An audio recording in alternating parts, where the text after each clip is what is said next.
이번 시간은 교과서 127쪽부터 130쪽까지 읽으면서 밑줄 긋고 필기합니다. 불법 행위와 손해배상. 학습 목표. 불법 행위의 개념을 이해하고 특수 불법 행위의 유형을 파악할 수 있다. 손해배상의 종류와 방법을 제시할 수 있다. 많은 사람이 복잡하게 얽혀 생활하다 보면 다른 사람에게 피해를 주기도 하고 자신이 손해를 입는 일이 생기기도 한다. 이러한 문제는 당사자 간의 합의로 쉽게 해결되기도 하지만 합의되지 않고 갈등이 커지면 법이 개입하게 된다. 공동체의 질서를 어지럽힐 정도로 사회에 해가 되는 행동이라면 범죄에 해당하여 처벌을 받기도 한다.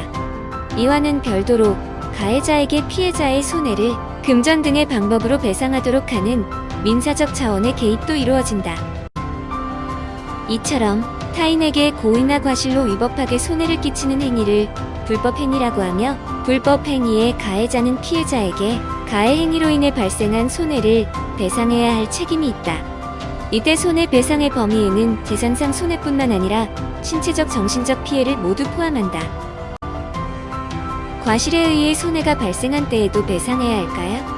형법에서는 원칙적으로 고의가 있는 범죄만을 처벌하고 과실범은 예외적인 경우에만 처벌하게 되어 있으므로 고의와 과실을 구분하는 것이 매우 중요합니다.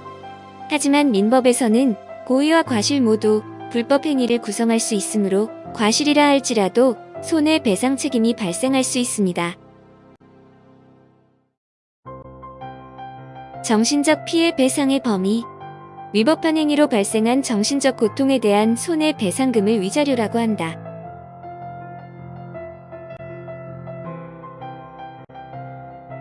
어떤 사람의 행위가 불법 행위에 해당하는지 판단하려면 몇 가지 조건을 따져 보아야 한다.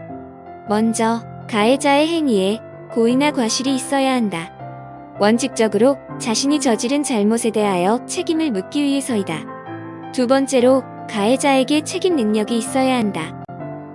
예를 들어 가해자가 옳고 그름을 분별하지 못하는 어린아이이거나 정신 이상자라면 자신의 행동을 판단할 능력이 없으므로 책임을 묻기 어려울 것이다. 세 번째로, 가해 행위의 위법성이 있어야 한다.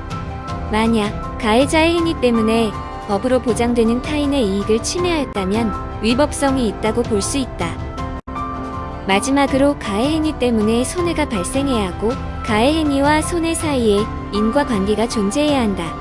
가해자가 고의로 한 일이고 책임 능력이 있으며 법을 어기는 행위를 한 것이더라도 실제로 피해가 발생하지 않았거나 가해자의 행위와 피해 사이에 상당한 인과관계가 없다면 불법 행위가 성립한다고 보기 어렵다. 책임 능력. 자신의 행위가 법을 어기는 행위이고 그에 따라 책임이 발생할 수 있음을 지각하고 판단할 수 있는 능력이다. 의사 능력을 불법 행위 측면에서 설명하는 개념이지만 일반적으로 의사 능력보다 조금 높은 정신 능력으로 여겨지고 있다. 특수 불법 행위. 일반적으로 불법 행위 책임은 자신이 저지른 행위에 대해서 성립한다. 하지만 예외적으로 다른 사람이 저지른 행위나 공동으로 저지른 행위, 사람 또는 물건의 관리 감독, 소홀 등에 대해서도 책임을 져야 하는 경우가 있는데 이를 특수 불법 행위라고 한다.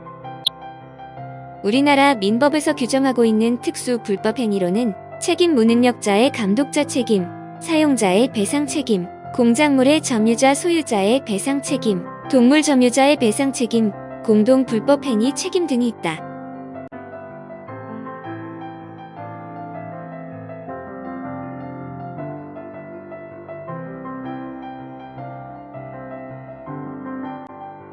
사례로 보는 특수 불법 행위의 유형.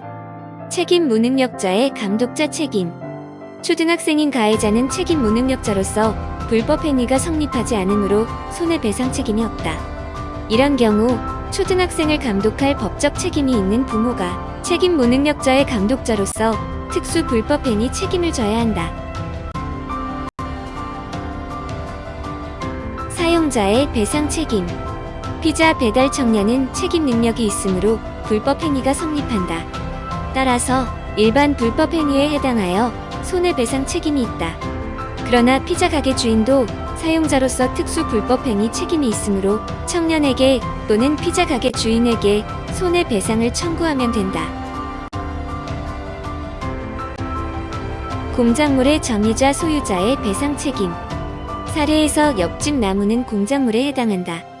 공작물에게는 책임 능력이 없어 불법 행위가 성립하지 않으므로 공작물의 점유자나 소유자에게 책임이 있다. 이때 1차적으로 점유자가 책임을 져야 하는데 점유자의 경우는 자기 과실이 있을 때에만 책임을 지고 과실이 없다면 손해배상 책임이 없다. 그러면 2차적으로 집주인인 소유자가 책임을 져야 한다. 동물 점유자의 배상 책임. 사람을 문 개는 책임 능력이 없어 불법 행위가 성립하지 않는다.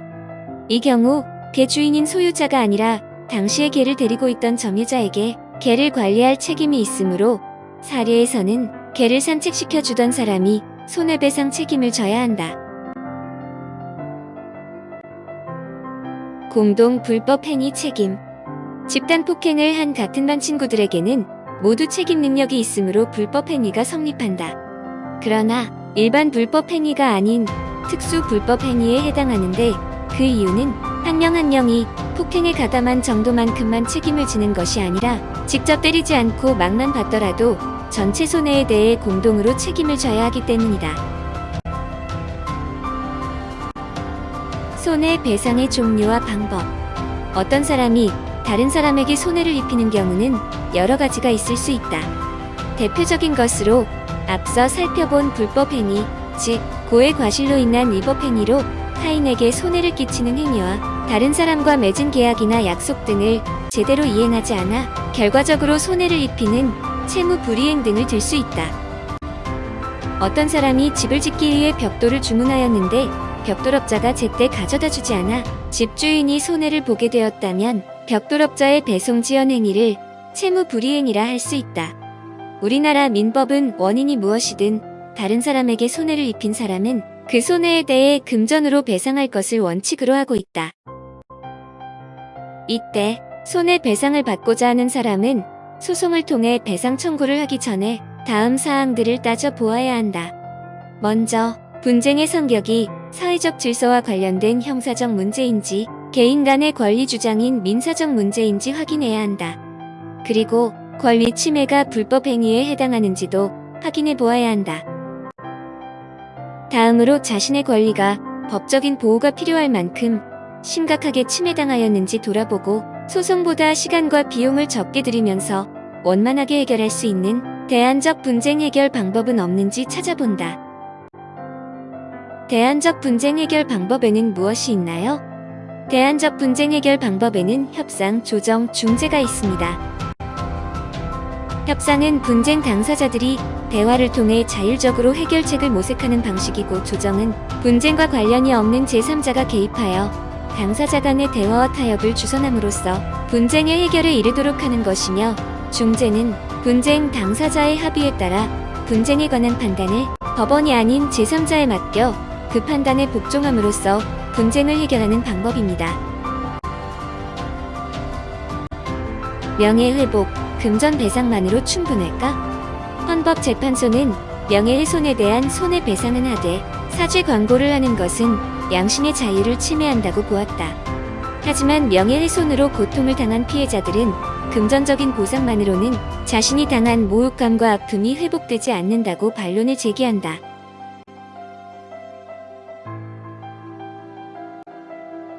수고하셨습니다.